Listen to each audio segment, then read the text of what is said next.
Hello everyone, Mahmud Akter ব্লগসে সবাইকে স্বাগতম। কেমন আছো তোমরা সবাই? আজকে তোমাদের সাথে কথা বলবো আমাদের 3টা বিড়ালের মর্নিং ওয়ার্ক কিভাবে করে সেই সম্পর্কে।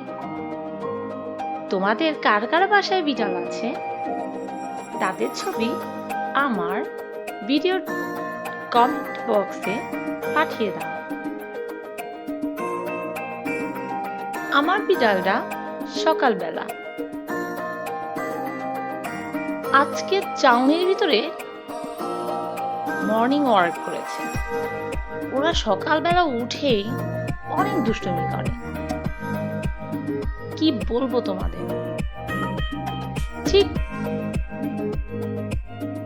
সব সময় মতো আজকে দিনটা ওদের কিন্তু দুষ্টুমির কমতি ছিল না। প্রচন্ডতর ওরা দুষ্টুমি করে। দেখো কিভাবে ওরা শিকার ধরে, মানে ওরা যে শিকারের যে অভিনয়টা করে দেখতে না আসলে অসাম লাগে। কি বলো তোমরা? তোমাদের কি আদৌ ভালো লাগে? যারা পশু পাখি ভালোবাসো তাদের অবশ্যই ভালো লাগবে, আর যারা ভালোবাসো না তাদের হিসাব আলাদা।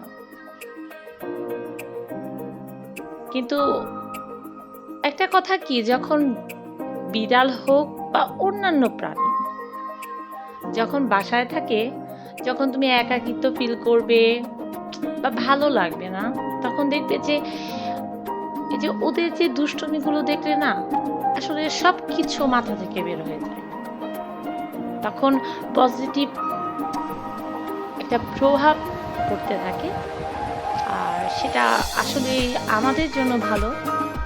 কারণ ওরা কিন্তু শুধুমাত্র পোষা প্রাণী না, দেখা যায় আমাদের সাথে চলতে চলতে ওরা বন্ধু হয়ে যায়, বন্ধুত্বের মতো আচরণ করে। আমরা হয়তো বা মানুষের সাথে মানুষ স্বার্থের জন্য চলি, কিন্তু পশু পাখি তার স্বার্থের জন্য চলে না, তাই না? আচ্ছা, বক বক অনেক করলাম, বক বক শুনতে কারই ভালো লাগে। দেখতে থাকো দুষ্টুমি, কমেন্ট বক্সে জানিয়ে দিও আমাদের বিড়ালের বাচ্চাগুলো দেখতে কেমন, আর তোমাদের বিড়ালের বাচ্চাগুলো যাদের আছে তাদের ছবিগুলো আমার কমেন্ট বক্সে পাঠিয়ে দিও।